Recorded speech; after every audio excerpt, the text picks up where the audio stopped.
record. Oh, dan lagi saya.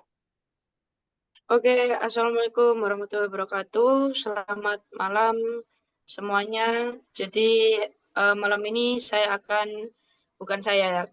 kami akan mempresentasikan hasil codingan kami, yaitu dari dataset produksi bir di Australia secara bulanan. Perkenalkan, saya Sabiara Mafauzia dengan nomor induk mahasiswa 12600220017 dan rekan saya Maulana Syamsuddin dengan nomor induk mahasiswa 120622027 Dan saya Standar Nugraha dengan nomor NIM 12006534. Oke, selanjutnya kami akan mempresentasikan hasil dari codingan kami. Di sini step pertama kita pasti import dan loading dataset ya, dataset dari Monthly Beer Production in Australia. Di sini datasetnya berupa time series, bisa di scroll down ke bawah. Jadi dari datanya sendiri ada 476 baris dengan 2 kolom. Kemudian kita masuk ke step selanjutnya, yaitu plotting data yang sudah kami peroleh.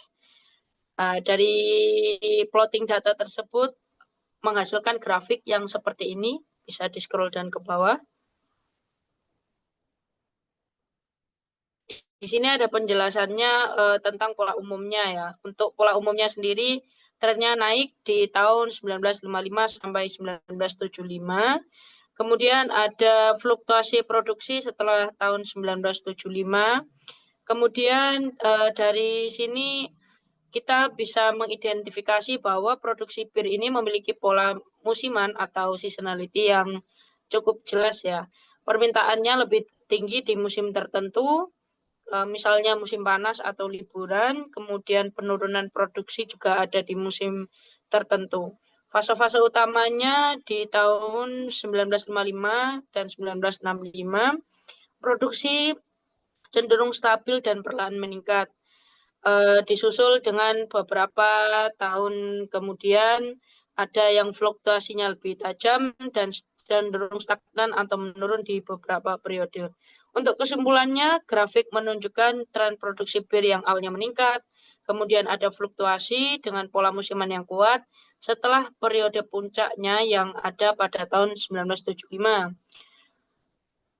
Dan hal tersebut pasti dilandasi dengan beberapa faktor, yaitu ekonomi, entah musim, dan kapasitas produksi yang memungkinkan berkontribusi terhadap pola ini. Bisa di scroll down. Kita lanjut ke tahap selanjutnya. Oh, mohon maaf, masih di atas ya. Kita memeriksa kestasioneran data terhadap variansi menggunakan Boxcox. Berikut merupakan codingan dari kami sehingga menghasilkan visualisasi sebagai berikut. Nah, ini seperti ini. Dan untuk penjelasannya, untuk nilai lambdanya itu mendekati 1, ada di skor 0,9543. Dan grafik transformasi pola umum setelah ditransformasi masih menunjukkan tren naik dari tahun 1955 hingga 1975. Untuk perubahan pola transformasi membantu mereduksi efek heteroskedastisitas atau varians yang tidak seragam. Kemudian fluktuasi data setelah transformasi ini lebih halus, terutama di periode setelah 1975. Untuk kesimpulannya, data sudah cukup mendekati distribusi normal berdasarkan nilai lambda. Untuk transformasi Boxcox berhasil menyelaraskan variasi data sehingga lebih cocok untuk analisis lanjutan seperti time series forecasting atau modeling statistik lainnya. Bisa di scroll down. Kemudian kita memeriksa kestasioneran data terhadap MIAN menggunakan uji ADF. bisa dilihat hasil uji ADF-nya ada di skor minus 2,3033. Kemudian untuk p-value-nya sendiri ada di 0,1708. Nah, untuk tingkat signifikasi yang umum digunakan itu adalah 5% atau 0,05. Untuk hipotesisnya adalah H0. Data memiliki unit root atau tidak stasioner, dan H1-nya ada alternatif hipotesis data stasioner. Untuk keputusannya, karena p-value-nya itu lebih dari 0,05, maka H0 tidak dapat ditolak. Dengan demikian data tidak stasioner. Untuk implikasinya sendiri, data yang tidak stasioner berarti rata-rata, varians, atau autokorelasi dari data berubah seiring waktu. Data seperti ini tidak ideal untuk analisis time series langsung, misal menggunakan ARIMA, karena syarat utama analisis adalah stasionaritas. Oke, bisa di next, di scroll down. Kemudian kita masuk di diferensiasi data. Karena data tidak stasioner terhadap variansi, maka kita melakukan transformasi sesuai dengan nilai lambda. Nah, berikut hasil dari diferensiasinya. Kemudian bisa di scroll down. Nah, di situ kita bisa melihat hasil uji ADF-nya ada di negatif 4,9, dan untuk p-value-nya yang setelah didiferensiasi itu di skor 2,5, dan untuk stationary-nya itu hasilnya true. Selanjutnya akan dilanjutkan oleh rekan saya, Rifki. Oke. Untuk melanjutkan, kemudian untuk datanya apabila tidak stasioner terhadap mean, maka akan dilakukan pertama yaitu differencing. Berikutnya, lalu yang disertai dengan uji Adler yang kita ujikan dengan tingkat signifikasi 0,5.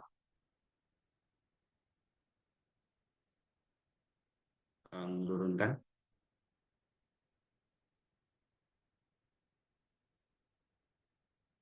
Oke. Nah, sekarang data sudah terstasioner. Kemudian dilanjutkan dengan melakukan plot ACF dan PACF dengan nilai tertentu dengan mengimport di stas model grafik. Kemudian bisa dilihat dari hasilnya CF dan PACF-nya. Oke. Kemudian identifikasi model. Pertama, karena data ini adalah data musiman, kami menggunakan Sarimax yang menggunakan order 212. Kenapa? Karena ini berdasarkan tingkat efektivitas di model AIC-nya yang paling kecil, maka kita gunakan model AIC yang paling kecil. Nah, untuk seasonal ordernya 11112-nya itu, untuk 12-nya kita dapat dari 12 bulan untuk setiap tahun. Tentu satu-satunya adalah uji standar uh, seasonalnya. Oke, lanjut. Oke, ini hanya model AIC-nya terbalik. Dan lanjut. Dan ini adalah uji coba AIC-nya. Didapatkan model AIC-nya yang paling kecil adalah 3445 dengan nilai arimanya 212.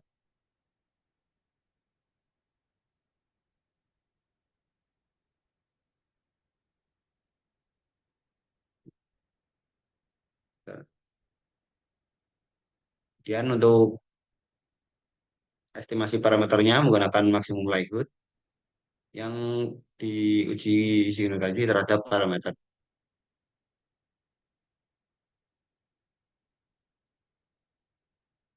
Nah, ini kita mendapatkan parameternya 2 signifikan terhadap MA, sedangkan parameter MA yang tidak signifikan, hal ini menunjukkan bahwa pola AR lebih dominan dalam menjelaskan data.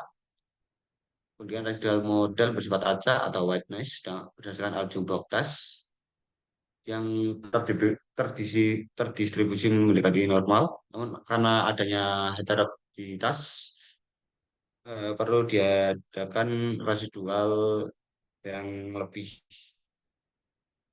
mendekati ke tidak normalnya, tidak normalan. Dan untuk sebelumnya, setelah silakan dilanjutkan oleh teman saya Tantra.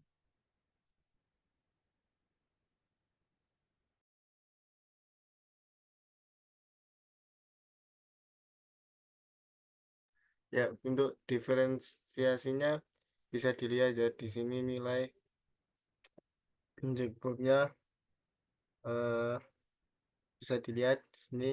Terus kita lanjut ke uji kelayakan menggunakan ujung box. Hasilnya seperti ini. Untuk hipotesisnya H0 residual tidak memiliki autokorelasi atau bersifat acak. H1-nya residual memiliki autokorelasi tidak acak. Keputusan p-value sangat kecil. Dengan demikian H0 ditolak, artinya residual model memiliki autokorelasi signifikan dan tidak bersifat acak. Implikasi adanya autokorelasi dalam residual residual menunjukkan bahwa model belum sepenuhnya menangkap pola dalam data. Ini bisa mempengaruhi performa modal Sarima karena asumsi residual harus bersifat white noise. Yang ke yang selanjutnya, lakukan uji kenormalan dengan sisaan menggunakan Kolmogorov-Smirnov atau Shapiro-Wilk. Di sini kami memilih menggunakan Shapiro-Wilk dengan hasil tes statistiknya 0,96, p-value-nya 1,8, residualnya tidak terdistribusi dengan normal. Hipotesis Shapiro-Wilk H0 residual berdistribusi normal, H1 residual tidak normal.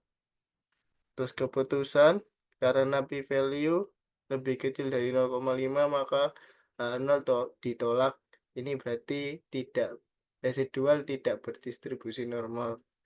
Implikasi residual tidak berdistribusi normal bisa mengindikasikan bahwa model tidak sepenuhnya menangkap pola data. Hal ini dapat mempengaruhi validitas prediksi, terutama jika asumsi normalitas residual dibutuhkan untuk analisis lanjutan. Selanjutnya akan dilanjutkan oleh teman saya Rifki. Silakan Rifki.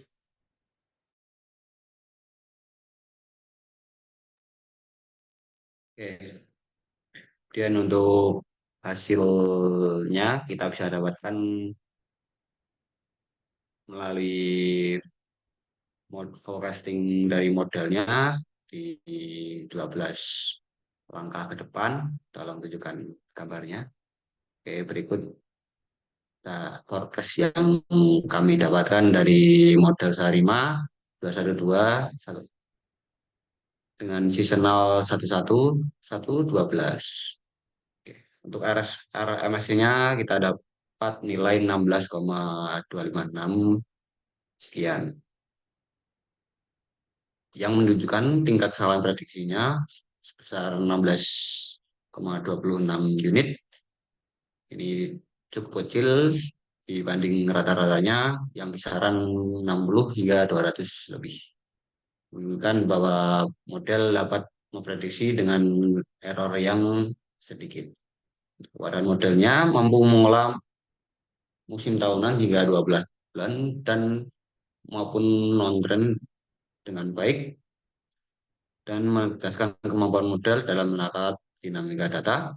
Kelemahannya residualnya tidak terdistribusi normal karena heterogenitasnya, yaitu varians residual tidak konstan yang mengurangi akurasi di periode-periode seperti event-event tertentu.